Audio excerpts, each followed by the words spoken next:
না খেয়ে ঘুমানো বারণ চলছে। মাথায় মানে আমরা রেনকোট আনতে ভুলে যাওয়ার কারণে মাথায় বাঁধা আছে হচ্ছে প্লাস্টিক। না, মাথায় বেঁধেছি কারণ আমার জ্বর সর্দি। আচ্ছা, তার মধ্যে আমাদের না খেয়ে ঘুমানো বারণ চলছে এবং আমরা আমাদের এই দিদাকে দিয়ে শুরু করব বলছি না, দিদার 3 নম্বর মানে আমরা খাবার দিচ্ছি। এখনো আমাদের প্রায় 8-9টা জায়গায় ঘোরা বাকি, 11টা বাজে।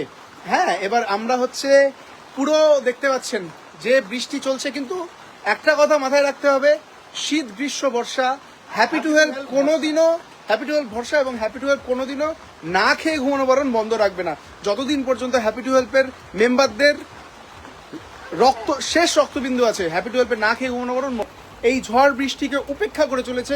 আগামী দিনেও এই দিদাদের আশীর্বাদে এই না খেয়ে ঘুমানো বারণ চলবে। তাই তো দিদা? চলবে।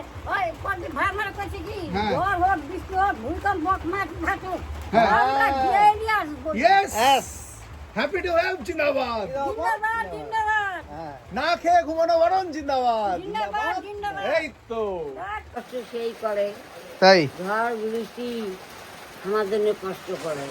তুমি খুশি তো? হ্যাঁ, ব্যাস, আমাদের আশীর্বাদ দিবা, আর কিচ্ছু লাগবে না। হ্যাঁ, আশীর্বাদ করাই তো আছে আমার। একদম পাতলেই পড়ে না, কি পড়ে, আজকে আরে না। খারাপ। তাই। আচ্ছা, তুমি একটু বলো তো, তুমি খুশি হয়েছো তো? আমি তোমরা খুশি থাকলে মন খুশি লিগে তোমার জন্য চিন্তা গেলাম। আমাদের জন্য চিন্তা হয়। বাহ, কি হইতেছে? তুমি কি ভাবছিলে আসবো আমরা? হ্যাঁ, হ্যাঁ, তাই এটাই বলতেছিল নাকি? হ্যাঁ, আমি এখনই বললাম। হ্যাঁ, আমরা ওই বৃষ্টির আগে থেকে আটকে আছি, দুর্ঘটনা। আমরা অনেকক্ষণ থেকে আটকে আছি। হ্যাঁ, বৃষ্টিটার জন্য আসি কবার ধরছি না, আমি ওই কথাই কবার ধরছি যে ঝড় হোক বৃষ্টি হোক আসবে, প্লাস্টিক মাথার দিয়ে আইছি।